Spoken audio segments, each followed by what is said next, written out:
Welcome to the Enchanted Steppers / Feral Tarot collaborative presentation on spiritual psychosis. We talk a lot about spiritual psychosis, but not like meat and potatoes about it. What is it? What does it look like? What happens? So I thought I'd jump in and do that for myself. My name is Allie Earp. I am not a doctor. I'm not a therapist yet. I start grad school in January. Disclaimer, do not use any of this as medical advice. This is purely for educational / entertainment purposes only. Talk to your own doctors. Use your own discretion. Discretion means the ability to critically think and extract valuable information from the information that you've been given and look for context clues.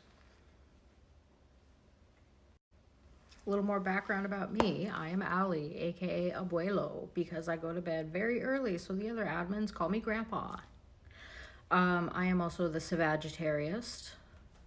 Sagittarius. I can't even say it right. Savage terrorist Sagittarius. Listen, Mercury's retrograde in Sagittarius right now. I have a Mercury in Sagittarius. I have 6 planets in Sagittarius. I am too much Sagittarius.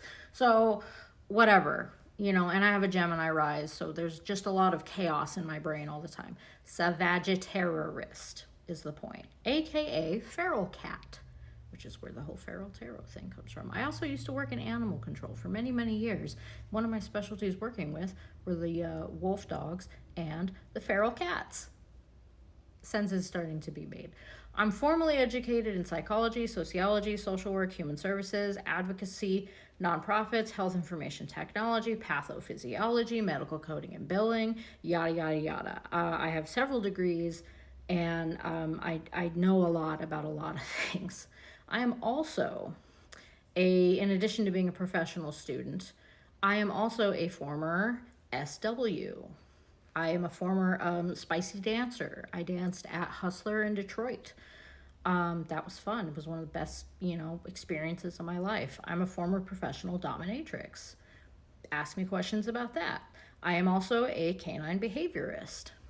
Animal control comes into play there. I am a crochet and fiber art enthusiast. I do love me some crochet. Sag Sun, Leo Moon, Gemini Rise. I have endured, survived, experienced homelessness, addiction, DV, all manner of all kinds of things. I've lived in 7 states-ish at this point, and 5 of those have been only since I was an adult.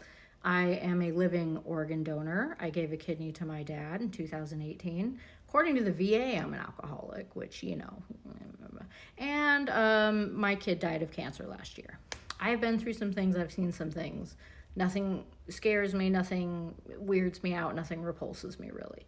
So don't ever be afraid to come to me with stuff, because chances are I've already seen it. So what is spiritual psychosis? Spiritual psychosis is, and I have notes right here. So spiritual psychosis is a phenomenon, a term that you hear a lot in spiritual communities and spiritual circles, and for good reason. There are a lot of ideas and concepts within modern New Age Western spirituality that contribute to or feed into or enable spiritual psychosis to take grip immediately, and sometimes with very disastrous consequences. When you're having a normal spiritual emergence, which is normal process of deep psychological change involving non-ordinary states of consciousness, intense emotions, unusual thoughts, blah, blah, blah, spiritual awakening. When you're having that and it goes haywire, basically, you get spiritual psychosis. Birth or loss of a child, a divorce, financial ruin, spiritual practices like yoga, meditation, and ethnogen use, which is ayahuasca and that kind of stuff, can trigger spiritual psychosis. When the process emerges in a very gradual way, like it's tapered, it's timed, that you can ease into it, spiritual psychosis is generally avoided. It doesn't cause you a lot of distress, doesn't cause you a lot of trauma. When the experience is very chaotic, very overwhelming, happens way too fast, way too intensely, that's when you get the spiritual psychosis. Your brain cannot integrate the experiences and the information in a linear fashion, in a non-stressful fashion, and this leads to spiritual crisis or spiritual emergency. Expanded states of consciousness can overwhelm and fragment the self structure, leaving the individual distressed and destabilized until the experience can be accommodated. Courtwright, 2007. Because yes, I have sources. Thus, spiritual emergence occurs when a spiritual experience is successfully integrated. So, spiritual awakening, over here, spiritual awakening happens. Spiritual awakening happens too fast, you have spiritual crisis. Spiritual emergence is when the crisis is integrated or the spiritual emergence has run its course and now you're out here on the other side. Now you are spiritually awakened, not awakening. Spiritual emergency happens when a spiritual experience is so powerful it is temporary, non-assimilable, which means your brain can't brain about it. Your brain is freaked the fuck out, basically. Common symptoms of spiritual psychosis and spiritual emergency involved hallucinations, delusions, disorientation.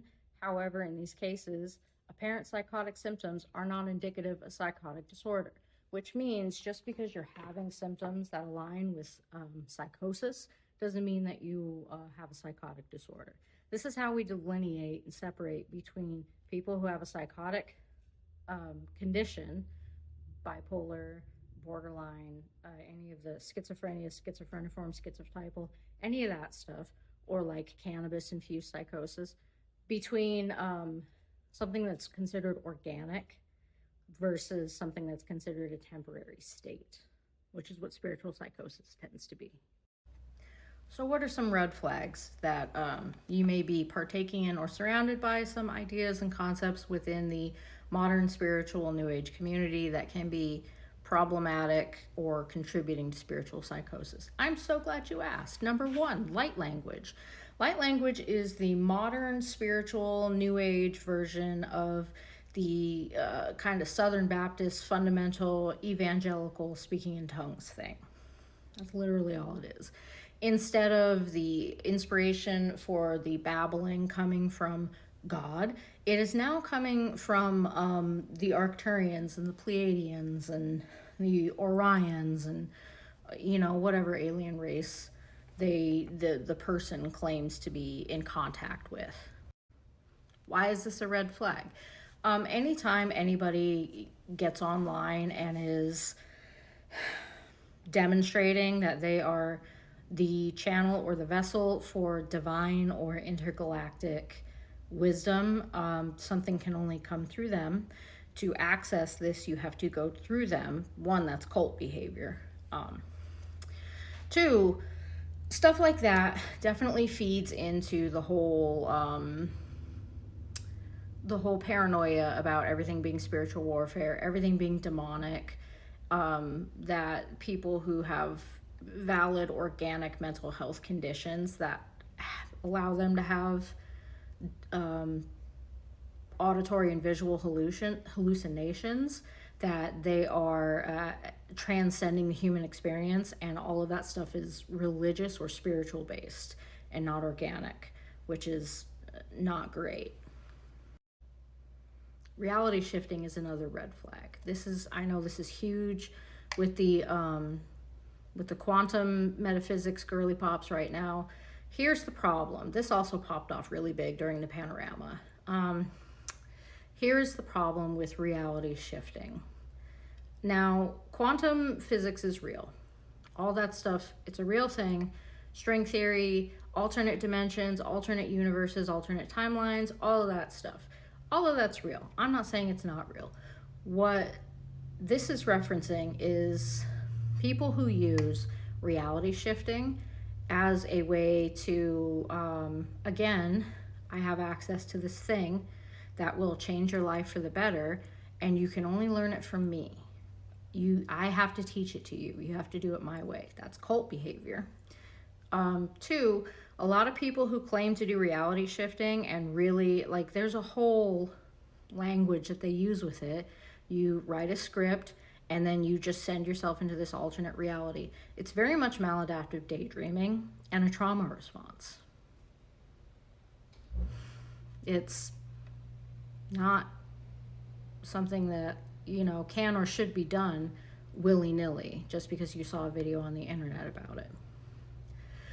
Another red flag is somebody who believes or believing that every bad thing that happens to you is a curse or karma or some kind of retribution, even when you have mundane evidence, like normal evidence, that it's not.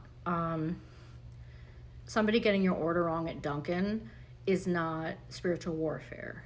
You getting a parking ticket is not spiritual warfare. Your boss coming down on you is not spiritual warfare. You haven't been cursed. When a lot of these things are people, okay, the psychosis part is seeing connections that don't exist. So seeing all these things that happen that are not related and deciding that they're all connected, they're all related, and they're all a sign that something's after me. That is the psychosis part. That's a delusion. Delusional thinking. So,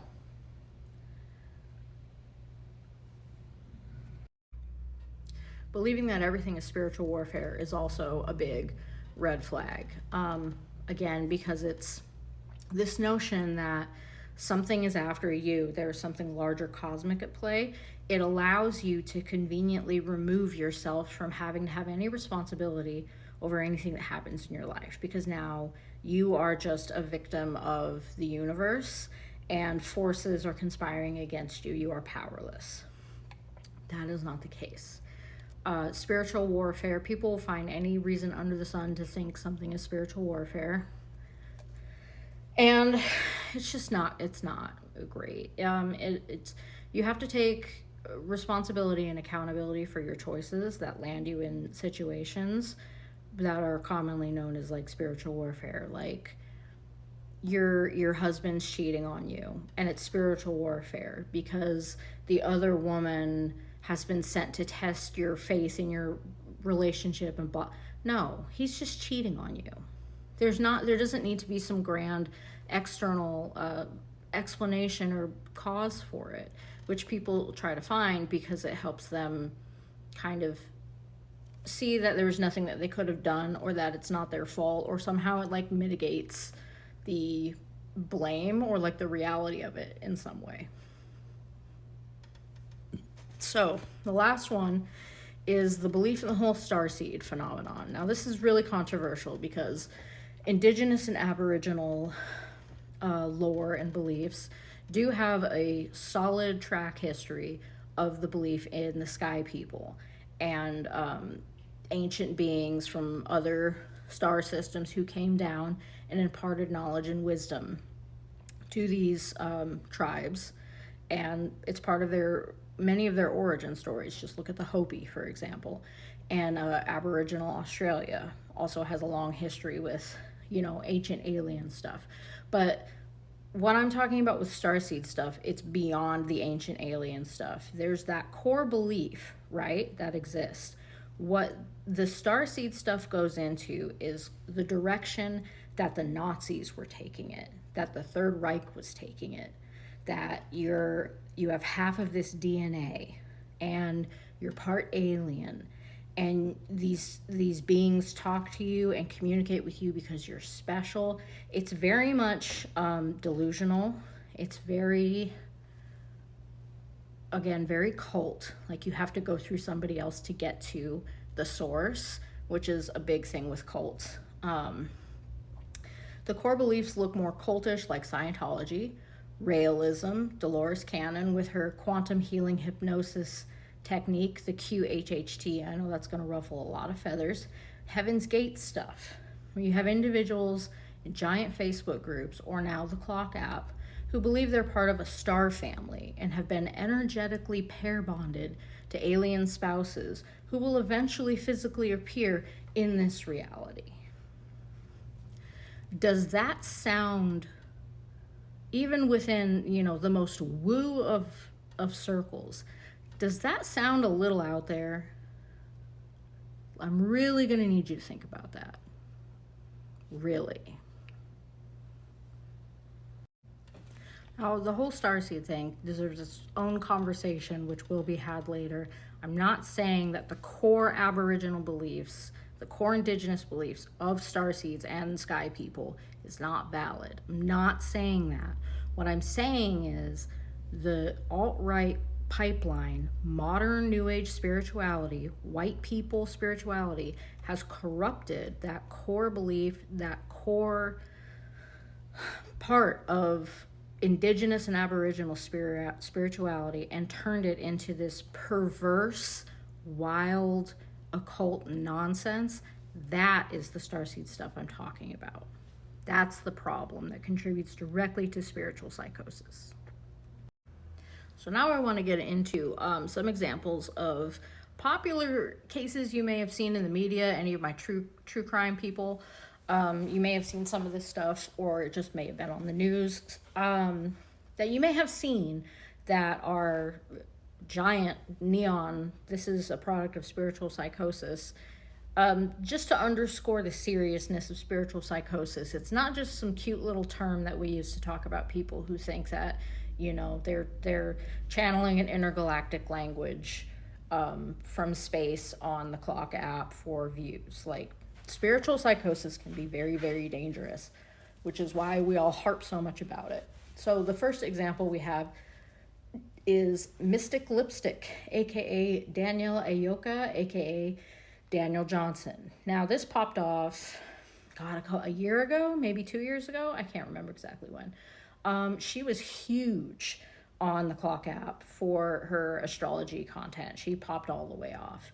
During the panorama, she started posting more and more conspiracy theories, astrology-related conspiracy theories, and then just started going straight up QAnon stuff. Devil worshipping, people sacrificing babies, you know, the QAnon stuff. QAnon stuff is inherently tied into basically white supremacy and anti-Semitism.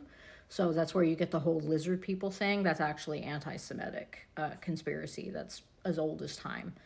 I digress. She really started digging into that. People who were close to her at the time started noticing she was posting more and more and more about that stuff. She started acting more and more and more paranoid as the time went on. On the April 4th eclipse, whenever that was, a couple years ago, right before that, she was posting online, "This eclipse is the epitome of spiritual warfare." Spiritual warfare. 4 days before the final event happened. Get your protection and your heart in the right place. And then the next day she posted, in all caps, wake up, the apocalypse is here. Everyone who has ears, listen." That day, she stabbed her partner to death and attempted to unalive both of her children. One, she successfully unalived. One survived. She believed, and then she drove her car headlong into a tree and unalived herself. She believed that the solar eclipse coming on that April 4th date was a product of spiritual warfare, a sign of Armageddon and the apocalypse, and there you go. So that's an example, again, of the whole spiritual warfare thing. When people start seeing demons everywhere all around them and mundane things start to become harbingers of doom, that's a big red flag. Okay, the next example would be, this was a big one. It was all over like national news. Lori Vallow Daybell and Chad Daybell. These two were batshit. They probably still are. So basically, Lori unalived 2 of her 3 kids because she and her cult leader husband believed that they were zombies, literal zombies. Humans walking around the earth, shuffling the mortal coil with no soul. Physically alive but spiritually dead, and their mission as given to them from God was to eradicate zombies from the earth. So Lori was deep into the Mormon stuff. She was a Mormon. She thought she was in direct communication. She started to descend further and further into this stuff. Started to believe she was in direct communication from angels through this like mirror that she had in her house. She would spend hours and hours and hours and hours in front of this mirror, getting transmissions from what she believed were angels. She started to sleep less and less because of it. She believed the Mormon prophet Moroni was also communicating directly with her. And when you don't sleep a lot and you're already kind of descending into a psychotic state, i.e. believing that angels and dead prophets are talking to you through your mirror, you start getting even more psychotic. So she met her 5th husband during this time, who was a real live, honest-to-God cult leader. So that was just, fire and gasoline. He convinced her that her children's father was a zombie. And this, the father of her children ended up dead, mysteriously. As did new husband's ex-wife and several other people. I think they even had her brother killed, too. It was a whole mess. She just got unhinged because she started falling into this whole doomsday thing. I'm scrolling through my notes trying to find the gist of it. Case set in motion when Lori Vallow's daughter, Tylee Ryan, age 16, and younger adopted son, Joshua J.J. Vallow, age 7. So they disappeared in 2019. Their remains were found on June 9th, 2020, at her 5th husband, Chad Daybell's property, buried in the backyard in a fire pit. So at the time of their deaths, they were just like lovers, friends with benefits, bumping uglies. And then after they disappeared, they got married. But they didn't tell anybody they were getting married. Let's see. The case also involved the killing of Lori's previous husband, as well as Chad's wife, and the attempted murder of Lori's nephew-in-law.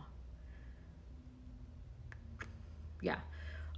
Lori's brother, that's what it was. Lori's brother, Alex, believed by authorities to have participated in the crimes, died before he could be brought to justice. He also died mysteriously. So at the time of the disappearances, Chad and Lori belonged to the LDS, the Church of Latter-day Saints, but their beliefs had deviated real hard from mainstream Mormonism.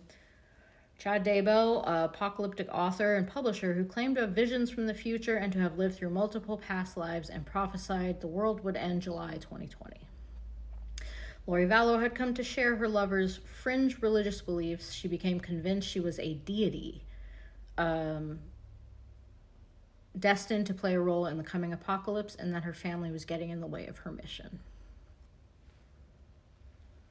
Yeah. Lori also has a long history of narcissistic tendencies, a pretty unstable personality, and there's definitely probably some trauma in there lurking around. And she still maintains that she was innocent. She was fully convinced that she was going to get acquitted, and refuses to accept responsibility or blame or feel sorry about anything. And now we have Chad Daybell. Chad believed in reincarnation, which is not part of the LDS Mormon faith at all. He claimed he has lived 31 previous lives. Now, this is not, the weird part, because there are a lot of spiritual beliefs in our community that believe in reincarnation. I myself believe in reincarnation, and my husband does too. Reincarnation's not the problem. He believes that he lived on different planets, also not the weird part. Lori, he believed that she had 21 separate lives. Not the weird part. 5 of his own coincided with hers.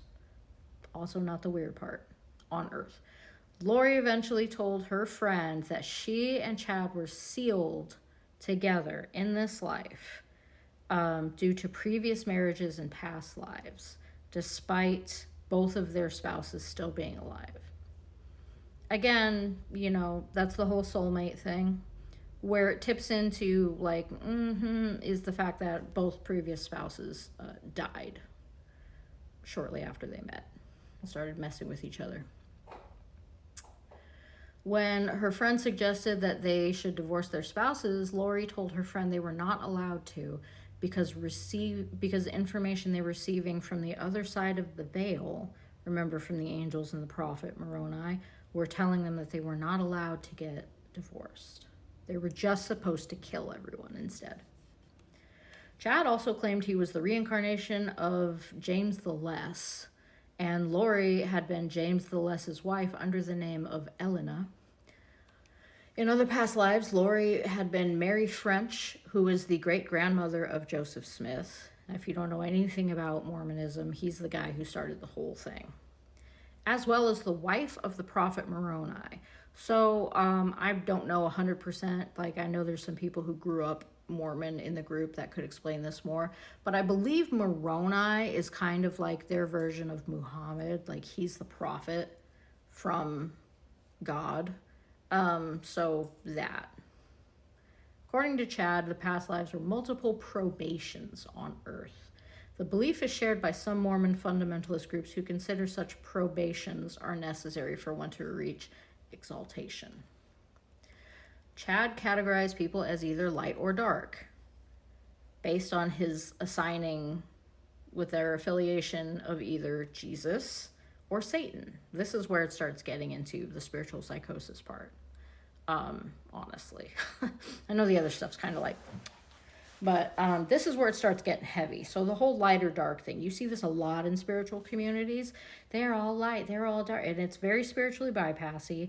It's very victim blamey. It's very alt-right. It's very QAnon.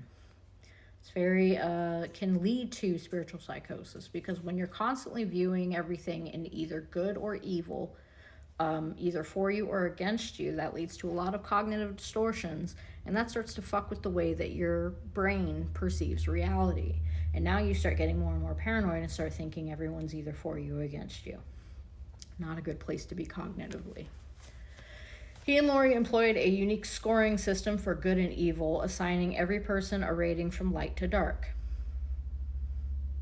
According to their belief, dark people were possessed by evil spirits, spiritual warfare. The group often joined in castings ceremonies, where they would try to cast away evil spirits through prayers and scripture readings. So basically homegrown exorcisms on people that they believed were possessed. Yeah.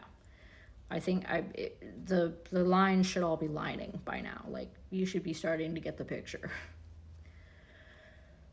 They claim that in some cases, possessed people could become zombies, and that the only way to banish a zombie was to murder the body, kill the body that the zombie was inheriting, because they're an evil spirit. 7 women in the group that they were doing this in, including Lori and this other one, Zulema Pastenes, called themselves the 7 Gatherers and would do castings together. So now they have fully taken on this mantle of, I'm on a mission from God, Blues Brothers style.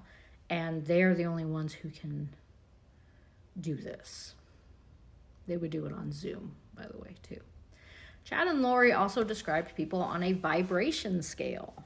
Who hasn't heard everything in the spiritual community about vibrations? And deemed those having enough vibrations, if you vibrate high enough, if you ascend high enough, you now have special powers. Is the math mathing?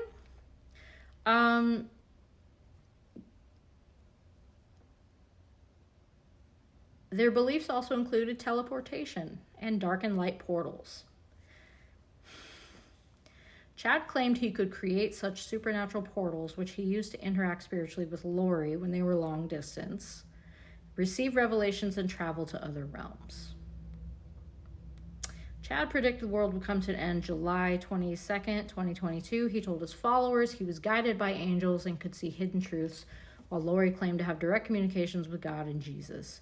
Lori came to believe she was an exalted goddess with visionary powers, and she and Chad were destined to lead the 144,000 people who would survive when the world ended. Her friend Zulema, that she was in the casting group with, told investigators that Lori believed that since she was an exalted being, essentially a god incarnate, She could not be held responsible for her actions on earth, and man's laws were essentially beneath her. Lindsay Park, executive director of the Sunstone Education Foundation, commented that these beliefs could be categorized as Mormon fundamentalism, though without the polygamy aspects, or Mormon fanfic, as they took the fundamental tenets of LDS and essentially rewrote them in the extreme. Journalist Leah Sotile, who wrote When the Moon Turns to Blood about the case, said that Chad and Lori had been active at the fringes, the far-right fringes of the Church of Jesus Christ of Latter-day Saints, and were able to meet due to an ecosystem of extremism that exists in those circles. And they say the alt-right pipeline doesn't exist. The next example is Dina Schlosser. If you're an old bat like me, you may remember this. She was a woman who lived in Plano, Texas, and in 2004, she did some not great stuff to one of her kids because she was harboring delusions. She believed a news story about a boy being mauled by a lion was a direct sign to her from God of the coming apocalypse, spiritual warfare, and as a result unalived her youngest child by amputating her arms with a knife. Yeah. So here's the tea with her, though. She gave birth in 2004. The day after she gave birth, she attempted to check out early. She attempted to unalive herself. She was hospitalized in a psych ward and diagnosed bipolar with psychotic features. So this is a case of organic psychosis, organic condition that feeds into spiritual psychosis, which is why people who have these organic conditions really need to be very careful and vigilant about what they fall into and what they believe spiritually. She was investigated earlier that year by Texas CPS and hospitalized for another psychotic episode. She had a long history of psychosis. CPS ordered that she could not be alone with her children. Her sister-in-law came to live with them until CPS lifted the order.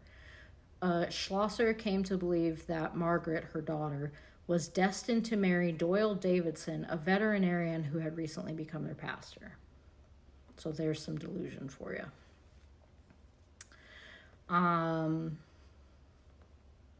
Yeah, when they arrested her, she was covered in blood and sitting calmly and softly singing Christian hymns to herself. And hours after her arrest, police repeatedly heard her chanting, "Thank you, Jesus, thank you, Lord." It's sad because she has a very long history of mental health issues. In my research, I think I read that she'd had it like all of her life. She had, hints and traces of this stuff. And because our healthcare system is awful, she just kept getting passed around. And it was also like, she was born in the 60s, so the technology as far as medication and what we know now didn't exist. Now, here's the fun part. Her roommate at the psych ward was Andrea Yates. It's not funny. It's horrible, but you just have to laugh. If you're a youngin' and you don't know who Andrea Yates is, Andrea Yates got really famous in 2001 for having severe postpartum depression and drowned all 5 of her kids in her bathtub. It was national news. It was everywhere. So Andrea Yates. She was born in 1964. She was from Houston, Texas. This is another woman with a very long history of psychotic episodes and mental health problems who fell through the cracks and was a victim of the system and other people's negligence and just the time, unfortunately. She, again, had psychotic for a very long time, ideations for a very long time. It was well documented. It was well known. When you have that organic predisposition, you really have to be careful about what you're paying attention to and the meaning that you're assigning mundane things spiritually, because it takes very little to tip straight over into a psychotic episode. She was not, spirituality didn't cause her to have her psychosis this last time when she offed her kids, but there were definitely a lot of spiritual undercurrents in a lot of her delusions, like God was talking to her and she was being punished, and if she unalived her kids, they would go to heaven and be better off without her because she couldn't love them enough and they weren't really her kids, stuff like that. She had severe postpartum depression, postpartum psychosis, and schizophrenia. Her case actually was the trigger for the Monotone rules. I don't know if I'm pronouncing it right. Along with the irresistible impulse test for sanity under close public scrutiny in the United States. So basically, because of the Andrea Yates case, the way that people were evaluated for competency and sanity, which is a legal term, not a medical term, were changed. So, it created an overhaul, but it was really not great. But she was Dina Schlosser's roommate in prison. So, in my research, I was reading also that her husband had specifically been told not to leave her alone under any circumstances with the kids for any reason, even for like 10 seconds. He decided not to listen, and he went like down the street for groceries or cigarettes or something. And in the time that he was gone, she did this. And I think he was held like legally responsible for some of that too, because he was specifically told by CPS, by her doctors, do not leave her alone with these children for any reason at any time, and he chose to. So that's negligence right there. That's manslaughter on his part. Okay, the last example is Shannon Blake of the Clock app fame. Now, we don't know a lot about Shannon Blake. Her background's very hush-hush. We do know that she's a musician. Rumor has it her father is a very high-up executive at Boeing. So she comes from money, allegedly. So whether or not she is psychotic, that's neither here nor there. I included her on this because this is the type of person / influencer on the Clock app / social media that directly contributes recklessly and irresponsibly to other people's spiritual psychosis and spiritual crisis. She also contributes directly to the alt-right's, spirituality to Nazism pipeline. So just by looking at her, obviously, white girl, blonde. She has fake dreadlocks in her hair. She, all manner of accoutrement, shit ton of jewelry. She, everybody calls her the Trustafarian, which is a trust fund Rastafarian. She thinks she's a Rastafarian, which is an ATR thing. White people cannot be Rastafarians. She's neck deep in toxic positivity. All of her music. I think she says in one of her songs that she cured her kidney infection with just positive vibes, which is not true. You can't do that. It would be the same as just praying, heart disease away. Damage to the kidney is permanent. That's why every single time you have a UTI or a kidney infection, you have to go get antibiotics and get it treated. It will never just go away. It'll just ravage your kidneys and, decrease your kidney capacity. So she promotes all these ideas for if you just vibrate high enough and if you're just positive enough, then everything will be okay, which there's positive mindset that is, good to have in life. And then there's spiritual bypassing, which is exactly what Shannon Blake bodies real hard. She's one of those quantum 5D, ascend higher, meditate. Let's take all the hallucinogenic stuff that we possibly can and expand our consciousness. The problem with that is it tells people that they are not responsible for their own choices. They also have no control over their own lives. Spiritual bypassing is dangerous because it puts the onus and the cause and the responsibility for changing things in your life, but also things that you can't control, like systems of oppression and, you know, generational trauma and stuff like that. It puts the onus on you, where, like, if you would just be happier, this stuff wouldn't happen to you. If you would just raise your vibration high enough, you wouldn't get sick. If you were just more positive, then you wouldn't have lost your job. Like, it's very victim blamey in a very subtle way. Toxic positivity is also very dangerous because it basically is still victim blamey. If you can't be happy, what's wrong with you? And it's your own fault and you deserve it. Also, all of the emotions exist for a reason. All emotions serve a purpose. So saying that only some emotions are good and other emotions are bad or undesirable contributes to people doing everything that they can to avoid dealing with unpleasant emotions, which we already have a serious problem with, like just in America in general. So you can't vibrate your way to better mental health. You have to address your darkness. You have to look into the shadows. You have to. And that's why toxic positivity is just bad. It's problematic for trauma victims, for people who have cognitive distortions with complex trauma. Your brain just doesn't work like that. You can't just like be happy. And telling somebody that they need to, and that's the way to be happy, and if they can't, then they're just not trying hard enough. It's very bypassy and it's gross, and I don't like it, and I'm not here for it. So anybody who does that stuff, that's a huge red flag for me. If you're very into the quantum stuff, the timeline shifting, the 5D, the I got a download from the aliens during the Lions Gate, all this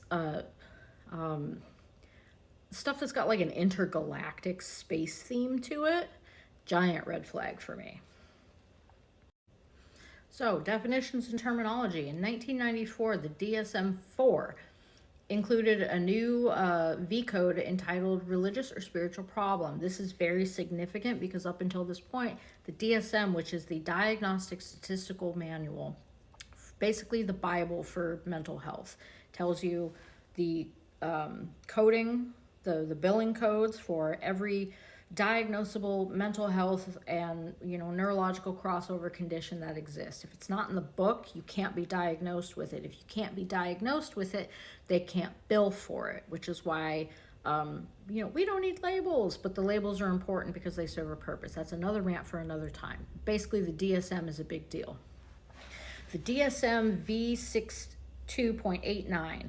This category can be used when the focus of clinical attention is a religious or spiritual problem. Now, up until then, there was no distinction between this person is having a spiritual emergency or spiritual crisis versus this person is having a psychotic episode. They were one and the same. They were treated the same. This is problematic. This started to change that. Examples include distressing experiences that involve loss of or questioning of faith, problems associated with converting to a new faith, problems or questioning of other spiritual values which may not necessarily be related to an organized church or religious institution, aka spiritual crisis, spiritual awakening. Spiritual emergence. I've said that several times. A normal and necessary period of deep psychological change that often involves altered states of reality and consciousness, intense emotions, visions, and unusual thoughts. Waking up. When you start realizing that all of the things are connected and you're having you know, your entire paradigm, your worldview, the way that you view religion and spirituality is shifting. That's a spiritual emergence. Spiritual emergency or crisis. When a normal spiritual emergence is too intense, overwhelming, and chaotic for the individual's brain to process. Spiritual crisis emergence. When your worldview is one way And all of a sudden you start saying that it is the total opposite. For many people, that paradigm shift of everything that you know is wrong, everything that you thought is wrong, everything that you believe is wrong, or not, maybe not wrong, just completely different than what you were taught or what you thought, it can break your brain for a little bit. It changes everything about how you relate to yourself, how you view yourself, how you interact with other people, how you feel about everything. It's monumental. So, of course, it's going to cause a spiritual crisis or a spiritual emergency. More definitions. So, what is psychosis? Psychosis is a state where someone has lost contact with reality. Now, this is tricky because there's a lot of us out here who are mediums and psychics, and we do stuff like see and talk to and hear and experience, extrasensory stuff. We see and hear the dead. We work with and communicate with deities and ancestors and guides and spirits and angels and demons and fairies and all that stuff. That's very real for us, and it's very real, period. So where do we delineate between that and a brain disorder? That's the whole point of this, essentially. So behavioral symptoms between that delineate like brain psychosis. You are experiencing suspiciousness, you're really paranoid about everything, or just a general unease with people. I'm not talking about social anxiety. It's like a deep-seated mistrust of all humans, regardless of who they are, even your loved ones. Trouble thinking clearly or logically. You're confused, things don't make sense. Withdrawing socially and spending a lot more time alone. This is not just being an introvert. This is somebody who is used to be an extrovert, no problems with social anxiety or anything like that, doing a 180. Unusual or overly intense ideas, strange feelings, or lack of feelings. So lack of feelings is anhedonia. That is an actual clinical condition. Where was I? Strange feelings. So feeling inappropriate, like feeling like you need to laugh when people are sad, stuff like that. Really intense ideas. These ideas, it's borderline an intrusive thought where it's, you have these really strong feelings about things. Like the people who just swear to God Biden is leading a cult of child worshiping, child sacrificing lizard people. That level of strong. Decline in self-care or personal hygiene. So this is, you see it a lot with schizophrenic people, and also bipolar people when they're having a psychotic episode. Your affect, how you appear in public and to people, is a marker for how well you're doing mentally. Because when people feel bad, when they have the SADS, they stop taking care of themselves. They don't have the energy and they just don't care. So it's a red flag that mental health is starting to decline. Disruption in sleep, including difficulty falling asleep and reduced sleep time. And I'm not just talking like it's hard for me to fall asleep, so I have to take melatonin. I'm talking like insomnia. You cannot sleep even with medication. Or you are so jazzed up and you are so excited and you have all these ideas, you can't sleep at all. You don't need to. That's mania. Difficulty telling reality from fantasy. This is where the timeline shifting comes in. This is where people who take mythology literally, that comes in. That's no. Confused speech or trouble communicating. Again, with schizophrenic people, it's called word salad. It's because the Broca's area on the left side of the brain is affected, and that's the part of your brain that processes speech and language. So when that starts getting on the fritz and starts getting shut down and affected, you'll say a sentence with 7 words, but they don't make any sense. It's literally, there's no context, there's no rhyme or reason. It's literal nonsense. Or having trouble communicating where you can't understand what people are saying to you, and you also can't find the words to express what you're feeling. Sudden drop in grades or job performance, for a variety of reasons. That's in there. Emotional disruption. You're having severe emotional symptoms that are really noticeable and bothering to you. None of this stuff applies if it just bothers other people. To you. Severe anxiety, lack of motivation, and difficulty functioning overall every day. You start becoming sucked into your delusions, the fantasy, the hallucinations, what you think is happening around you.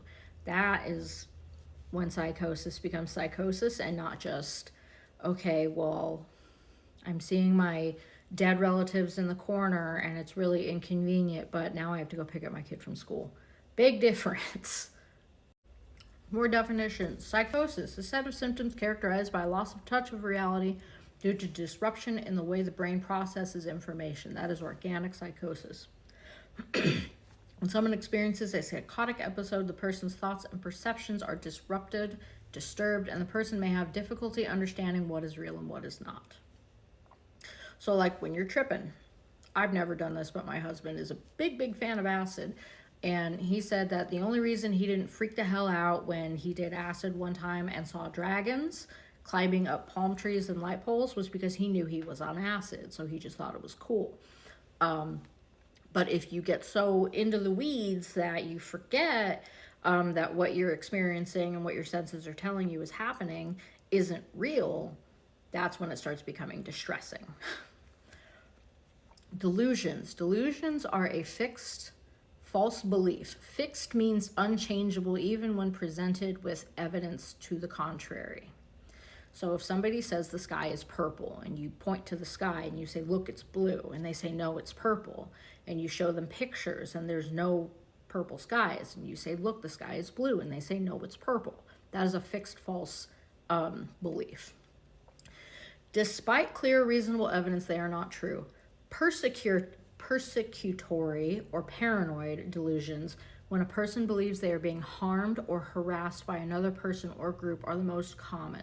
So people who say, you know, the FBI is after me, the police are after me, so-and-so is after, somebody's trying to find them, somebody's trying to hurt them, somebody's chasing them, following them, stalking them, threatening them. Those are the most common psychotic delusions, and also like pre-psychotic delusions. There's a period before psychosis fully sets in. That's kind of like the pre-epilepsy stage, where you'll notice this stuff starting to kick up. People start becoming more paranoid, and they start having more increasing amounts of delusions of this nature. Hallucination, defined as the experience of hearing, seeing, smelling, tasting, or feeling things that are not there. Basically, your brain has gone haywire. Your sensory systems have gone completely haywire and are not interpreting environmental information correctly. They are vivid and clear with impressions similar to normal perceptions, which is why they're so hard to deal with, because to you they are 100% real. The person experiencing a hallucination that someone is touching them or pulling their hair literally feels that. Their brain is creating the sensation that somebody is standing behind them, grabbing their shoulder or pulling their hair. The brain is creating the pain and the sensation. It's very scary. Auditory hallucinations or hearing voices are the most common in schizophrenia and related psychotic disorders. Hearing things. So, when I worked for animal control, as part of the police department in Virginia Beach, we used to have to go to annual training with the animal control officers, because I was a caretaker. I wasn't an animal control officer. I took care of what they brought into the shelter. So we would have to go to annual training because we were police department employees and everybody has to go. So we would go with the cops and the ACOs, animal control officer. And one of the classes that we always had to get training on was their, I'm trying to remember what they called it. They called it ACT. It was like the crisis team. They would put together this crisis team where if somebody was calling and they were having like a mental health crisis or an issue that was mental, instead of like, we need the cops, they would send that team out. So as part of this, we were all getting trained on hallucinations, auditory hallucinations, what to look for and how to determine if somebody's truly experiencing the things they say they're experiencing or whether it's psychosis and they need to be evaluated. So one of the things they had us do was put these headphones on and listen to a recording of all of these all these voices talking over each other for like, we had to do it for like 5 minutes, I think. And we had to do a word search, crossword puzzle thing at the same time. And we had to have the volume set at like a certain level for the voices. And it was just a way to kind of demonstrate to people who didn't deal with this what it's like having these voices in your head going constantly, whispering and then yelling in this side and then that side, while you're trying to also execute a task that requires concentration and thinking. Like doing a word search and like doing a crossword puzzle requires focus, and how distracting that can be. And a couple people actually got so into it that they borrowed the recordings, and when we went to lunch, they kept the headphones in, one of the earbuds in, while they were like ordering lunch and going to Walmart and McDonald's and stuff, just so they could like further get into the experience and empathize and understand. So they have videos like that on YouTube if that's something you want to check out, like what that sounds like. There's a big difference between I'm clairaudient and I'm hearing voices of the psychosis variety. So go check that out if you want. If you have a history of psychosis or auditory hallucinations, don't do that, because it can send you into another one and trigger it. So if you're actively super stressed out, if you have some kind of bipolar, schizophrenia, anything like that, don't do that, because it could trigger a psychotic episode or the beginnings of one. More definitions. Schizophrenia spectrum. It's a spectrum. A chronic brain disorder that affects less than 1% of the US population. Now, there's over 1 billion people who live in New York City alone. So there's a lot of people in the United States.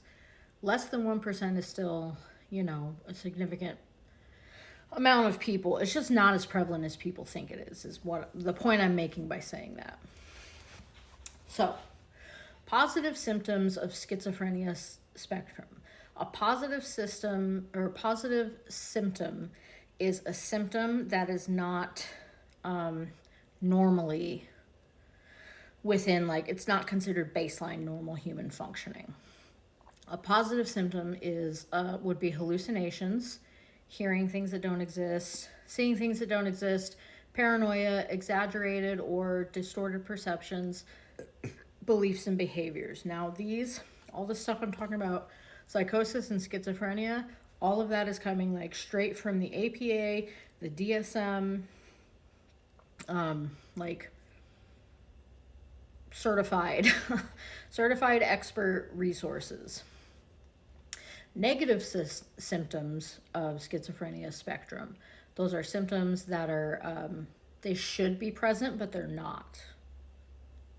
So you have impaired emotional expression, which is your affect, your flattening. So normally somebody's really expressive when they talk, and impaired affect or impaired emotional expression is somebody who speaks monotone, somebody who speaks with no inflection in their voice. It's all just very level, very flat, very bland. Decreased speech output, so they're speaking less. It's called alogia. The reduced desire to have social contact, asociality. So normally if somebody's very social and suddenly they don't want to be, that's what that means.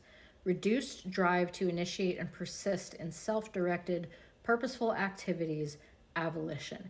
You don't want to do anything. This is why when you go talk to therapists or like psychiatrists and they're doing those tests and they say, like, what do you do that you find enjoyable? What hobbies do you do? What stuff like that. They're trying to assess that. And decreased experience of pleasure, which is called anhedonia, where you don't find any emotional satisfaction or meaning in anything. You don't feel anything. You're numb. That's anhedonia. And then disorganized symptoms, which is confused and disordered thinking and speech, the word salad. Trouble with logical thinking. You can't think linearly or like make sense of things. And sometimes bizarre behavior or abnormal movements. So literally, like, think of Tourette's.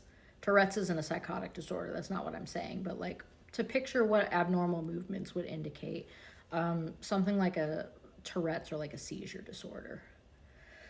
And bizarre behavior would be stuff like having tinfoil over all the windows, or having corks on the tips of all the knives, just stuff that really sticks out, that is like, this is not normal, why are you doing this? It's not just like a preference for, I don't want all the food on my plate to be touching, which is like a common thing with neurodivergence.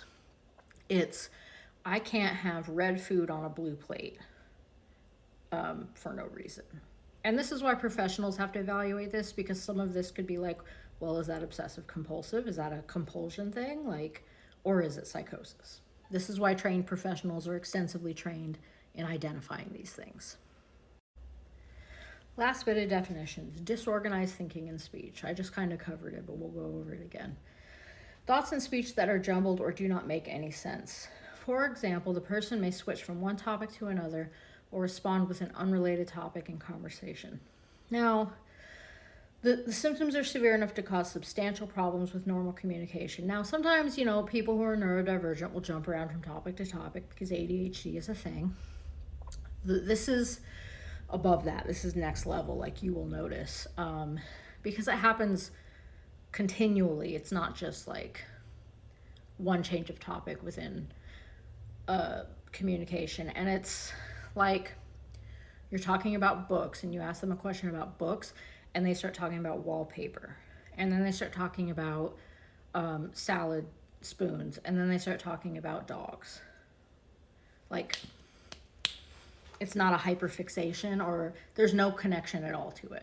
And the speech, they call it word salad because they're literally, okay, I'm gonna try to like recreate it the best that I can.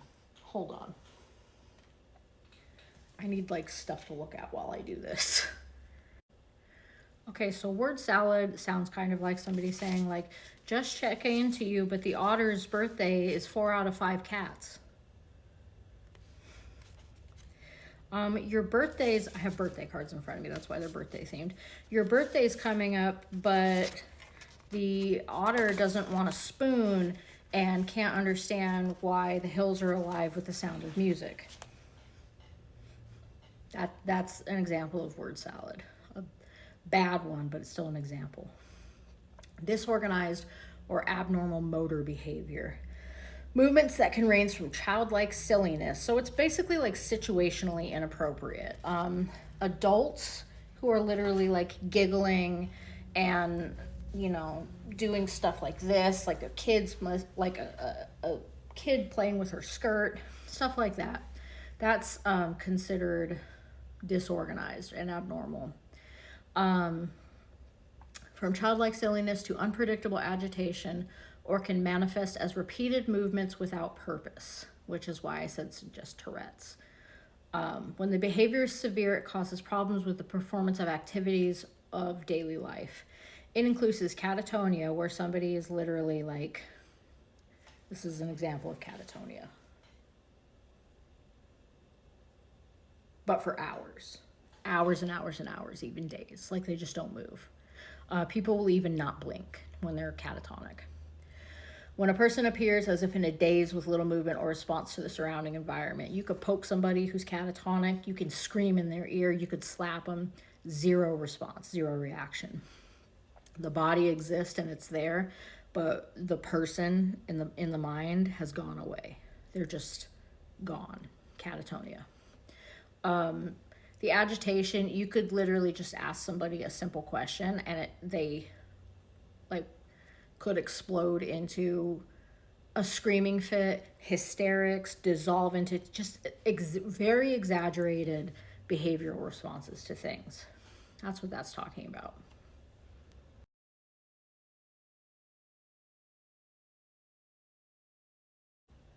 So, someone is experiencing things like this. You're experiencing things like this. You have experienced things like this in the past, and now you're curious. What do you do about it?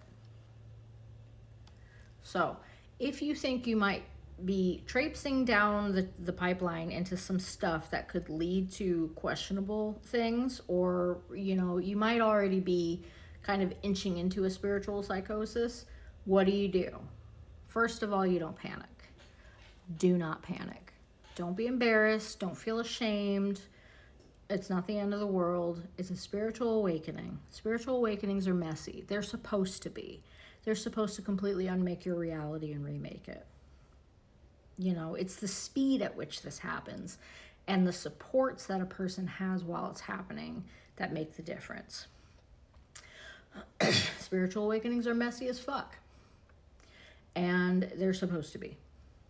Be nice to yourself and go tell somebody, but not just anybody. If it's your mom who thinks all this woo stuff is crazy and the devil and you just need to pray it away, do not tell her. If it's your friend who is an atheist nihilist and says nothing matters anyway and there is no God or anything, do not tell them. Find the person who is grounded, experienced in spiritual stuff, and is going to take it seriously, but also monitor you, ground you, support you, make sure you're keeping one foot in reality while you're dealing with this. Go find that person. And to make sure that you're being watched and that you're checking in and you're not further spiraling. If you need to get professional help, like a therapist, or even if you need to go to the hospital, do it. Do it. There's nothing wrong with that. I mean, besides the cost of healthcare in America, which is ridiculous, but it's worth it to go get the help. If you're looking for a therapist or a counselor to help you with stuff like this, you are allowed to shop for therapists. You are allowed to question them. A lot of people don't think that you are. You are allowed to look them in their eye and say, tell me about your spiritual beliefs. These are my beliefs. This is what I'm experiencing. However, I don't need medication. I don't need hospitalization. Unless, you really do. Which you wouldn't know at that point because you'd be so far deep into it that you would think that you were fine. That's why they're trained, though. You can find therapists who are like-minded or who are aware of your spiritual beliefs. If you tell them, like, I see dead people because I'm a medium, but this other stuff is also happening. In addition to that, find people who are trained in that. And how you find those people is, you literally have to shop for a therapist. Know your helplines, know your crisis lines. If you need to contact those mental health crisis lines. I was trying to remember what the code for them is. Not 911, but anyway, those. Know those. Call those. Have a support system. Have friends who know what you're going through and know what your beliefs are. But don't just latch onto people without asking for their consent because that's traumatizing for everybody. Don't make shit worse. Do not go get drunk. Do not do hallucinogenics or psychedelics of any kind if you do not have stable mental health, because that will send you traipsing through the wilds of psychosis. If you absolutely cannot refrain from doing psychedelics or hallucinogenics, if you're one of those people, you've never been to therapy a day in your life, psychosis and psychotic disorders runs rampant in your family, you also have a history of trauma, the deck is stacked against you, and you're really stressed out and having problems sleeping, don't do it. But if you absolutely positively have to, because you're also one of those people who feels like the only way out is to throw yourself neck deep into the deep end of the pool and force yourself to have a psychotic episode, because when you take ayahuasca, you vomit up all the bad stuff, so you're purging and that'll heal you, right? Ayahuasca will send you into active psychosis. Find an experienced trip sitter, or go get like ketamine assisted therapy with special therapists who are trained in that stuff. And by experienced trip sitter, I don't mean your friend who did acid in middle school one time. Find like a psychonaut, like a wook that you trust, but outside of a rave. Find like the wook outside of the rave space, because they need to be able to focus. to babysit you, make sure you stay hydrated, to guide you through the process, and make sure you're safe. Do not go overboard with the devil's lettuce, because especially this weapons grade stuff that's coming out, that can trigger cannabis-induced psychosis, which can take months to come down from. Sometimes stuff like that triggers latent organic psychotic disorders that people wouldn't have if they didn't smoke weapons grade stuff. So be prepared for that.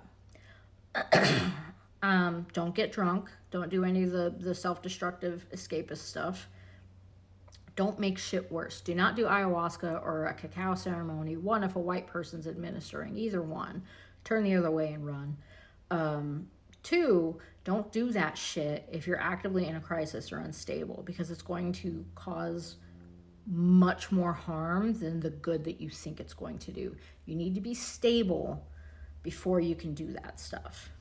Not saying don't do it at all, but come on, be smart about it.